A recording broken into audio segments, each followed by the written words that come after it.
Welcome to Red Chair Chats, where we share real stories of resilience, growth, and success from the agents and leaders of Keller Williams Greater Springfield. Welcome to Red Chair Chats. I have my friend David Parks with us today. Hello. Hello. All right. I've got a very important first question for you. Okay. All right. If animals could talk, which one would be the rudest? A duck. Why would he be the rudest? They make a lot of noise, Okay. I guess. Okay. Fair. Which celebrity would narrate your life? Please say Morgan Freeman. Yeah, that was my first one, but that was too easy. Too easy, yeah. So, Brad Pitt. Because I look like him. You know? People would get confused, I know, but yeah. Yes, it never dawned on me until just now. Mr. Pitt. Okay. So, David, tell me. I threw you off. You did. You got me. I threw you off got on me. that one.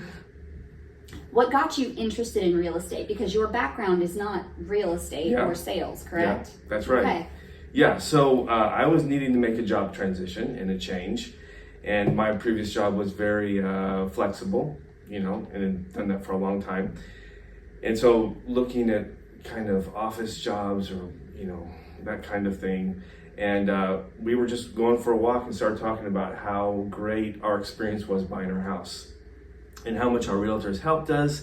And, it was during COVID. And so it was like, there was very little inventory, and they found us the perfect house and did a great job negotiating and everything. And we were just talking about it, and it just hit me. What about real estate? What about helping people the way that you were helped? And it's a job that's flexible, has that flexibility. I've basically been self-employed, so it's a self-employed, which I'm used to and I know. And I thought, let's do some exploring and see if this is a good fit for me. Oh, wow. Okay. So what drew you to Keller Williams? Besides me. Yeah. Just kidding. Well, actually, we did talk to someone about going into real estate, and they were very negative about it. And I mean, it was so negative that it was like, this is over the top. Like, it can't be that bad. Somebody who was actively involved in real estate at the time? Yes. Oh, wow. Okay. So didn't give up there. Thought there's got to be another side to this. This is so one-sided on the negative. Yeah. Surely there's another side. So talked to my sister, who knew a realtor here at Keller Williams, and called her, and she said, "Yeah, come on in." And walked in, and you met with me, and she did, and it was I was kind of blown away by the atmosphere. The atmosphere, your attitude, her attitude, several people kind of popped their head in, and I thought, okay, this is definitely the other side of what I heard. And do you still feel that true today? Oh, absolutely. Yeah, I was just talking with someone yesterday and said, the culture, the atmosphere at KW here is just fantastic. That's awesome. All right, cool. Tell me a pivotal moment early in your career. Early in my career. So, coming from a different career and coming into Keller Williams, I had an idea of what a real estate agent does. But as soon as I started, Keller Williams is great with training, as we all know. And Ignite, which is like for new agents, started, and it was 8 weeks, and it was like 4 or 5 hours every day. And I remember just every single day thinking, wow, there's a lot more to this, and we provide a lot of solutions and answers to people. I think one of the things was, people buy a house once every 7 to 10 years or something like that, and it's the largest purchase most people will ever make and the biggest investment they have, and that's a scary thing. I mean, that's a big, and that's just the financial side, let alone moving houses. I mean, all of that's stressful and a bit traumatic. And every day I was learning solutions and answers, and to help that be smooth and be done well, and people make wise choices and investments, because the average person really doesn't know. And so just, I guess it was probably learning the value of being an agent. Wow. Okay. That's really cool. Okay. I guess what motivates you to keep going every single day? Because this is a tough industry. Yeah. What motivates me every single day? Well, this is a tough industry. So every day it's a challenge. Every day you wake up and, well, for one thing, there's no guaranteed paycheck. But Yeah. every day it's a challenge to improve, because there's always new things coming at you. I apparently started real estate in the middle of a big transition in the way things are done, and so and those changes keep happening. So I think what motivates me every day is just that challenge. This isn't going to be boring today. No. This is And going to you be. have a lot of adaptability. I'm going to get a call today. More than likely, I'm going to get a call of a situation or a problem, and I'm going to have to come up with a solution. And that's motivating to me. What do you do when you get stuck? When I get stuck, Yeah. I call. Okay, I'm not available. What are yes. you doing? Well, Because I'm hosting Red Chair Chats. well. So if I get stuck, depending on what it is, Okay. there is a lot of resources online, or a lot of people have faced the same thing. So if it could be that easy as finding out that way. But not behind Shanna, there are loads of people here that will help me. So early on, I had a situation I needed help with. I called you. You said, I'm not quite sure. Call a broker. Called him. He said, I think this is the answer, but call this person, this other agent who deals in this area. I called her and she helped me, and all that happened in like 20 minutes. And so Okay. I had and none of those people said, and then none of those people sent me an invoice afterwards. It was all just like, hey, I want to help. So you're very well aware of your resources available Yes. to you, and Yeah. you dig in when you need something. Yep. Okay. So let's switch gears briefly. Tell me about a recent success or obstacle. Either way, Okay. you get to choose, Okay. and kind of how you overcame it, and walk us through that. Okay. So I was doing an open house. I do a lot of open houses. That's one of my things. I like meeting people at houses. So I was at an open house, and this lady came in, and I was talking to her a bit, and I said, "Oh, so you're interested in buying a house?" And kind of in the conversation, and like one of the first things she said to me was, "I'd have to win the lottery to be able to buy a house." And I said, "What makes you say that?" And why are you at an open house? Yeah, so, why are you, what makes you say that? And she told me her story a bit. Her husband had died 8 years earlier, and just had, suddenly, it was unexpected, and he was quite young, and so she kind of explained this whole story to me, and how she had to start working, and she had to sell her house she had with him because of all of this, and she thought it was just completely beyond Like just reach. a pipe dream. Yeah, just a pipe dream.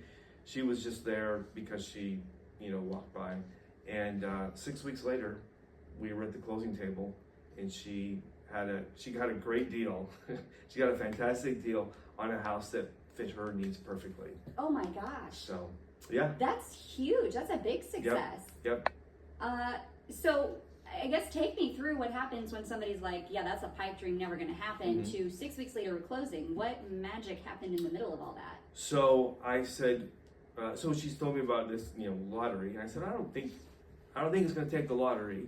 I said, tell me, if you don't mind, if you don't mind, tell me a little bit about, your job or your situation. She was renting in not a very good rental situation. And she told me about her job and what she did, and asked a few more questions.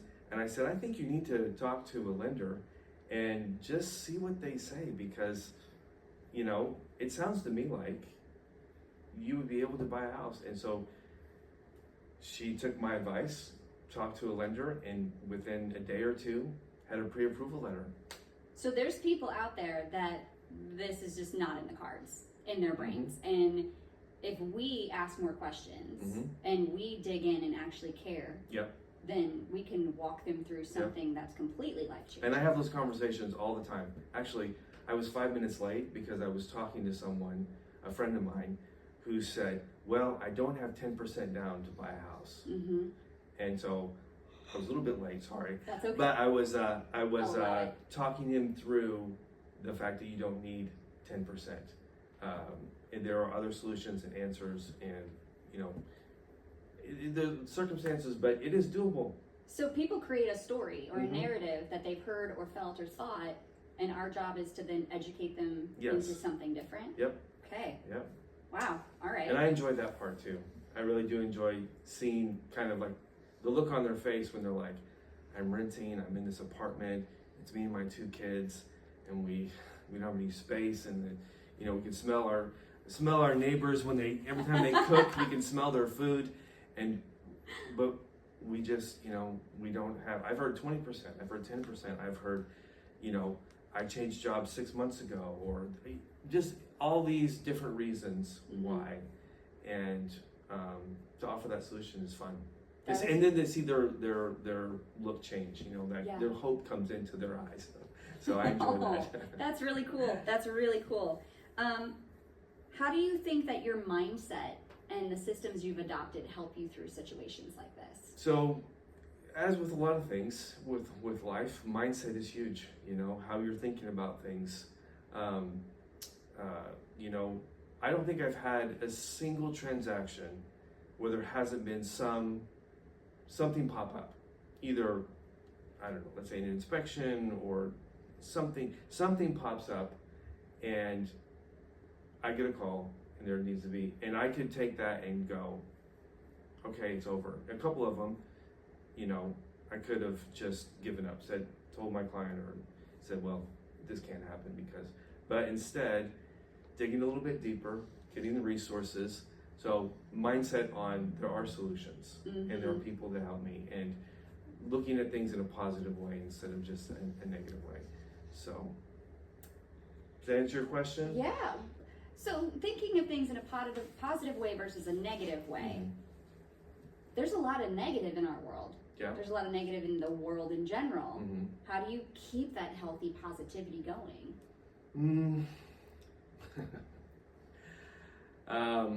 I think looking back at past successes, looking at seeing other people's successes, seeing how other people have made it through, and I don't know, just having that confidence that things can be done. Yeah. You know, it's not, I guess, not focusing on the problem, but on the solution. Okay. So. All right, so here's a question. What's one thing you do consistently every day that's made the biggest impact on your current success? One thing I do every day, I measure, I keep track of my numbers.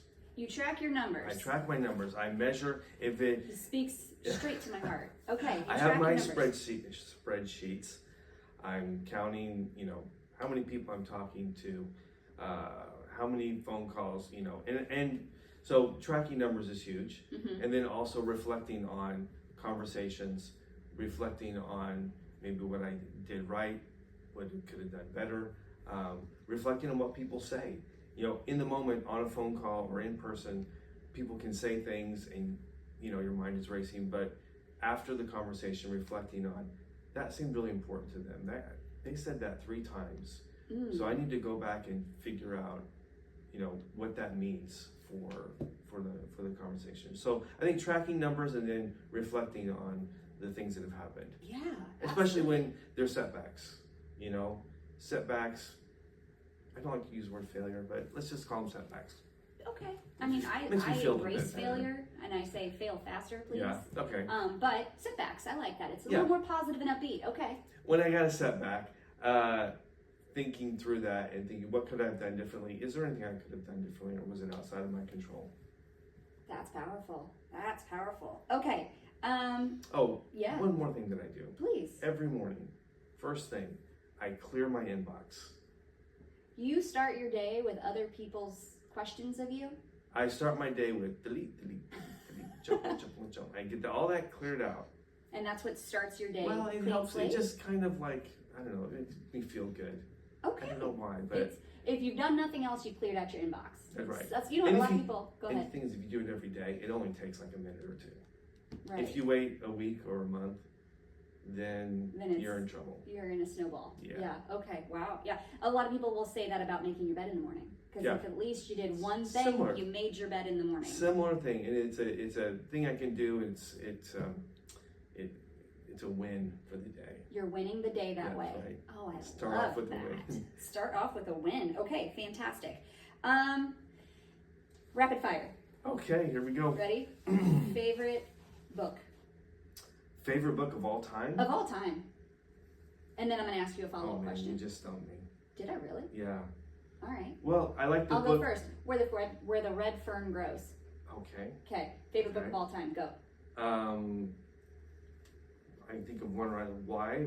Know Your Why by Simon Sinek. Sinek. Know your why. Yeah. Okay. What is a podcast you're listening to today? Are you not a podcaster? I'm pretty bad at the podcast. That's okay. Mine's all true crime.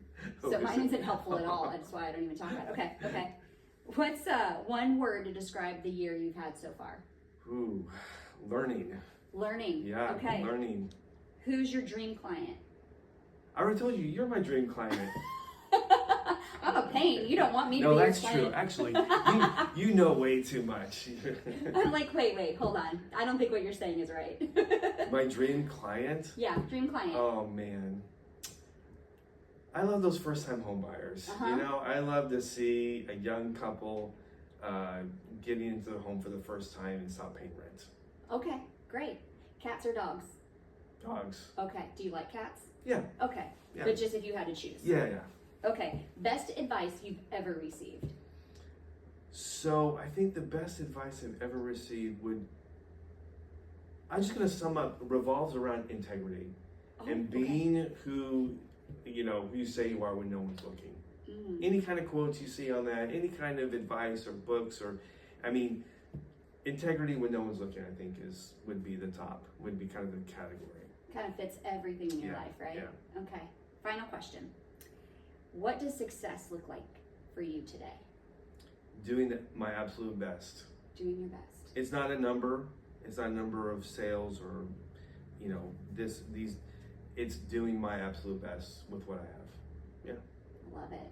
Well, thank you. Thank you. Mhm. I didn't have any snacks for you. Oh. It's just all empty. The person before you That's- ate my snacks.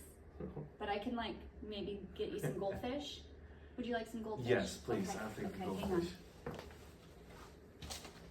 I thought you were going to offer me McDonald's French fries, but Well, no, those are emotional support fries. Yeah, I that's call true. them cry fries only when you've had a really bad day. is So- this the payment I was expecting to receive? Well, clearly, yeah.